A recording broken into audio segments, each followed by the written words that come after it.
माननीय मोदी जी पर काशी की जनता स्नेहित मतों की बौछार करेगी। डॉक्टर गीता रानी।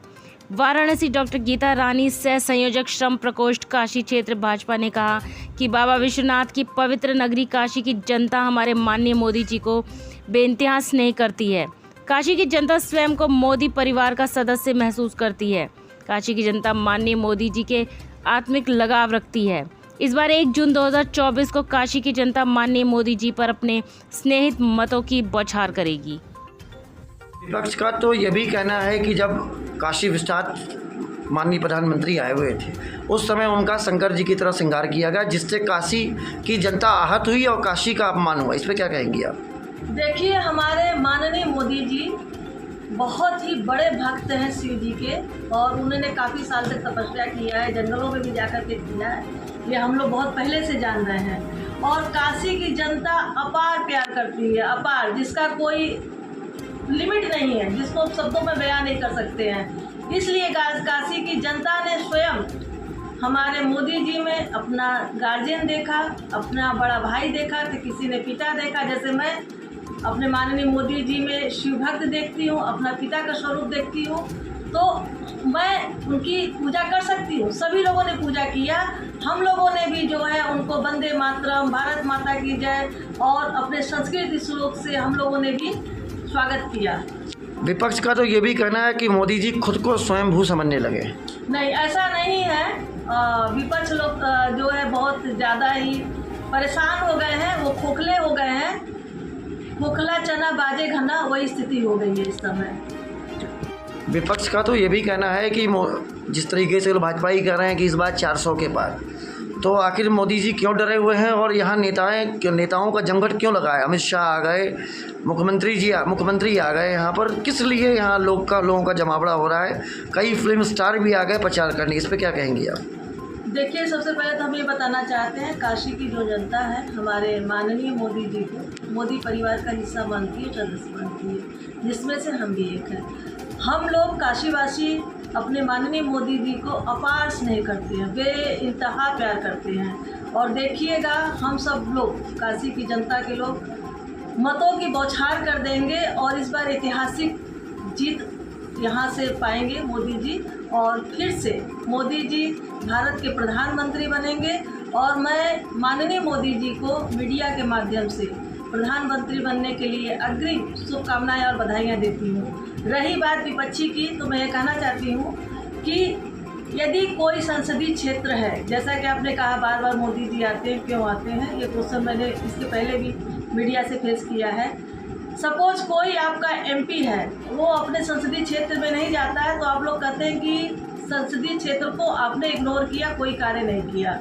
और यदि बार बार आते हैं, जैसे कि एक माँ है, अपने बच्चों को लाड़ करती है, प्यार करती है, तो दुलारती है, वो कहीं भी काम में रहे, बीच बीच में बच्चे के पास केयर करने जरूर आती है। तो हमारे माननीय मोदी जी भी हम लोग के गार्जियन हैं।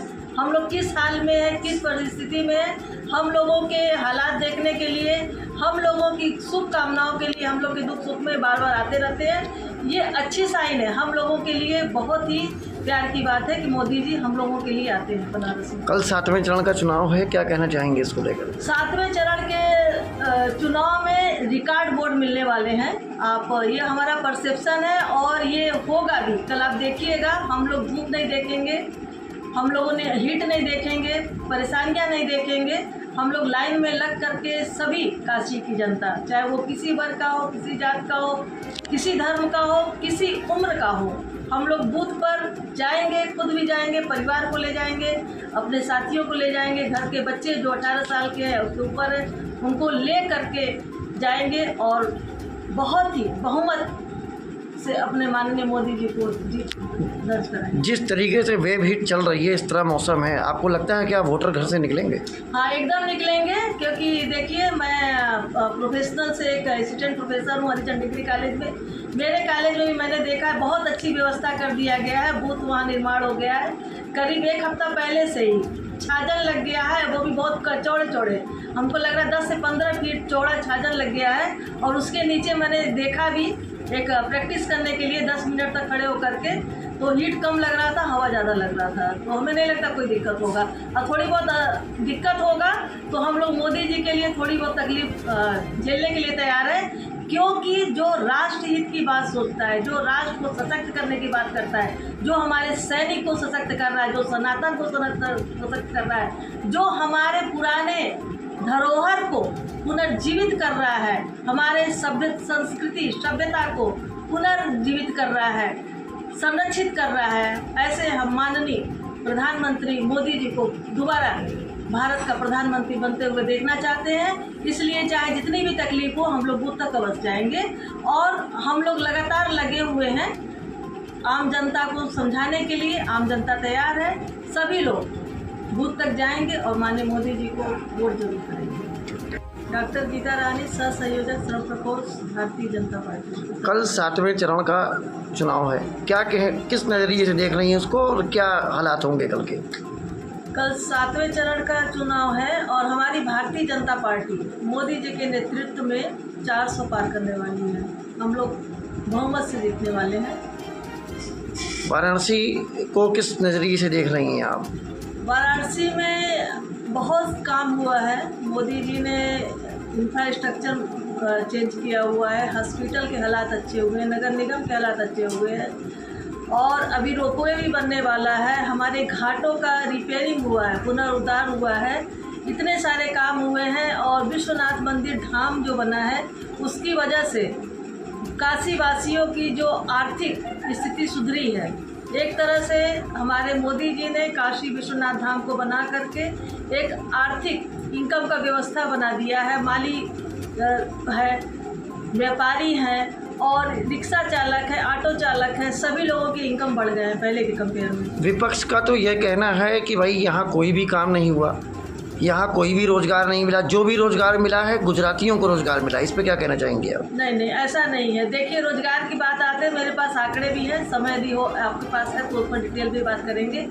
हमारे मोदी जी ने 2014 से लेकर 24 तक 9 लाख लोगों को सरकारी नौकरी की भी हम बात कर रहे हैं, सरकारी नौकरी दिया है, जबकि 4 से लेकर के 13 तक की हम बात किया जाए, 2004 से 13 तक तो कांग्रेसियों ने करीब 6 लाख सरकारी नौकरियां दी थी। अभी तक इन 10 सालों में 6 बार रोजगार मेले लगे हुए हैं, जिसमें प्राइवेट जो अच्छी कंपनियां हैं, विदेशी कंपनियां, देशी कंपनियां, सॉफ्टवेयर कंपनियां हैं, हर साल 70 से 75 हज़ार लोगों को नियुक्ति पत्र दिया गया, ये रिकॉर्ड है।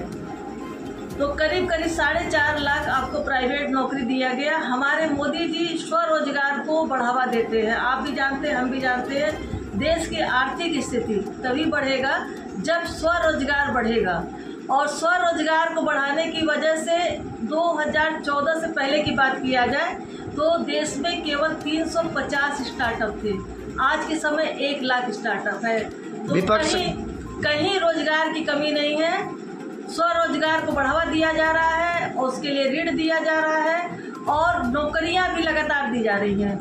विपक्ष का तो ये भी कहना है कि इस बार सरकार कांग्रेस की बन रही है, मोदी जी झोला लेके जा रहे हैं, वापस हो रहा है। देखिए, अब उन लोगों का ये ऐसा परसेप्शन है, लेकिन वो गलत है। मोदी जी ही आ रहे हैं और ये 100% हम कॉन्फिडेंस के साथ कह रहे हैं, हम लोग 400 पार भी कर रहे हैं। पटना से आगे पाटलिपुत्र में जब मोदी जी अपनी स्पीच दे रहे थे तो उन्होंने कांग्रेस के प्रति एक शब्द यूज़ किया कि कांग्रेस मुजरा कर रही। इस पे क्या कहना चाहेंगे आप? देखिए, ये मोदी जी ने कह दिया है, कभी कभी हो जाता है, ऐसे शब्द निकल जाते हैं और ऐसे शब्द के लिए हम तो बहुत छोटे कार्यकर्ता हैं, हम माफ़ी मांगते हैं भारत की जनता से और पाटलिपुत्र। विपक्ष ने तो ये भी कहा है कि मोदी जी जो है इस बार चुनाव के बाद फिर अपना झोला बिस्तर लेके फिर से यहाँ से चले जाएंगे गुजरात और इस समय वो पूजा पाठ करने के लिए कन्याकुमारी में बैठ गए हैं। इस पे क्या कहेंगे? नहीं, ऐसा नहीं है। देखिए, हमारे देश की सनातन संस्कृति की परंपरा रही है, जब भी हम लोग विजय के लिए जाते हैं, पहले भी हम लोग जब विजय के लिए जाते थे, हमारे रामचंद्र जी भी जब लंका पे चढ़ाई करना था तो उन्होंने भी 9 दिन का शक्ति माँ देवी का आराधना किया था, पूजा किया था। इसी तरह से ये हमारे भारतीय संस्कृति में है कि जब हम लोग आज जो युद्ध है, ये सामने वाला युद्ध नहीं है, ये लोकतंत्र का युद्ध है, शांति से लड़ा जाता है पक्ष विपक्ष में। तो हमें जीतना है, जीतने के लिए आध्यात्मिक शक्ति चाहिए, उसके लिए हम अपने आराध्य की आराधना करते हैं। तो हमारे मोदी जी शिव भक्त हैं, रामकृष्ण भक्त हैं और अपने भगवान की आराधना करने के लिए कन्याकुमारी गए हैं और इससे उन्हें डबल शक्ति प्राप्त होगा और वो डबल शक्ति के साथ आएंगे और फिर से पूरे भारत की जनता का जो उनका परिवार है उनकी सेवा करेंगे।